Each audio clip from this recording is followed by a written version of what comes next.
So somebody has pissed you off and now you're triggered and you're on the journey of releasing these triggers. What the fuck do you do next? I'm a self-inquiry coach, so I teach people how to use their triggers in order to lose their triggers. Here are the 3 steps that I do.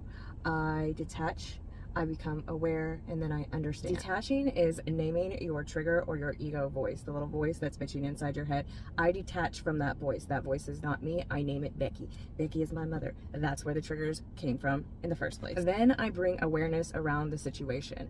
I bring awareness about what my body's doing. I'm getting hot inside. I'm starting to shake. I'm starting to breathe heavy. And then I see that I'm fucking going into victim mentality. And I allow myself to do that.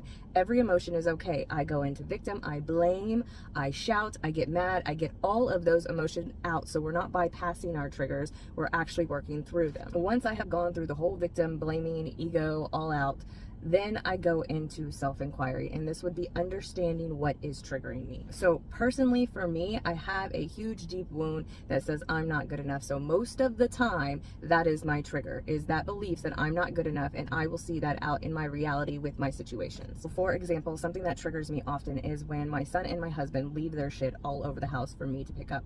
The wound is I feel like they do not value me and value my time. But what is really true is that I have allowed this to go on in my life because I tend to take care of things like that all the time. Once I realized that I allowed this in my life, that gave me the chance to take responsibility for it and to find evidence of the opposite. Of course, my child and my husband value me and value my time, that they are caught in a cycle and a habit of just throwing their clothes down. They unconsciously do it because mommy comes and picks it up all the time. But there is still a problem at hand. There is a problem where there's stuff left all over the house and I don't like it and I'm not able to set the boundary. So I decide what I'm going to do. Am I going to sit down compassionately and have a talk with my husband and son and say, hey, you need to be more aware of this, and remind them of it? Or am I just going to leave their stuff out and just be okay with that, and eventually they'll pick it up?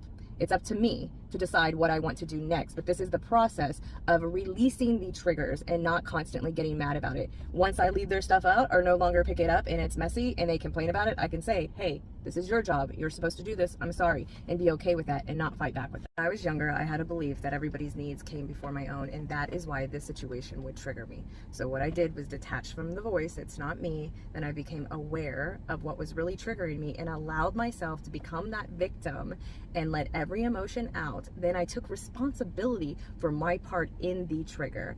And then after that, I set a boundary and understood where it came from. This is how we release our triggers. And over time, you do this over and over and over with each trigger, then you get less and less triggers. That's why you use your triggers to lose your triggers.